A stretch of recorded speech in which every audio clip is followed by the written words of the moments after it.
ഓനാടെ വലിയ നിലയിലല്ലേ, 2 ലക്ഷം രൂപ ശമ്പളമുണ്ട്. ഓനിപ്പം ബാംഗ്ലൂര് 2 കോടിന്റെ ഫ്ലാറ്റ് മേടിച്ചിട്ടുണ്ട്, വലിയൊരു കാറ്. അതെയാ? ഓ, ബാക്കിയുള്ളവർക്ക് സമാധാനായി. ഇനിയെങ്കിലും പൈസക്ക് വായ്പ വയ്ക്കൂലോ. ആടി ഇടവലത്തെല്ലാം വലിയ വലിയ ആൾക്കാരിലെ താമസിക്കുന്നത്. ഞാനാടെ പോയിട്ട് ഇമ്മളെ നാടൻ ഭാഷയിൽ വർത്താനം പറയുന്നൊന്നും എന്റെ മോന് ഇഷ്ടമല്ല. ഓൻ പറയും അമ്മക്ക് ലേശം സ്റ്റാൻഡേർഡ് ആയിട്ടുള്ള ഇംഗ്ലീഷ് എല്ലാം പറഞ്ഞുകൂടേനോന്ന്. ഇമ്മക്ക് എന്ത് ഇംഗ്ലീഷ്?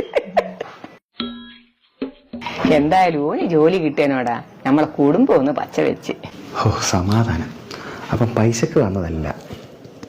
അല്ല, സുമേഷ് എടുപ്പോയി? ഞാനിവിടെ ഉണ്ട്, ജോലി എടുത്ത്. ആ, സുമേഷ് ഇനി ഇവിടെ ഉണ്ടേനാ? കാര്യങ്ങൾ പറഞ്ഞ് ഞാൻ വന്ന കാര്യം പറയാൻ മറന്നുപോയി. ഇനി ഉണ്ടെങ്കിൽ 2000 ഉറുപ്പ്യ നോട്ടെ, ഞാൻ അടുത്ത ആഴ്ച തിരിച്ചു തരാം.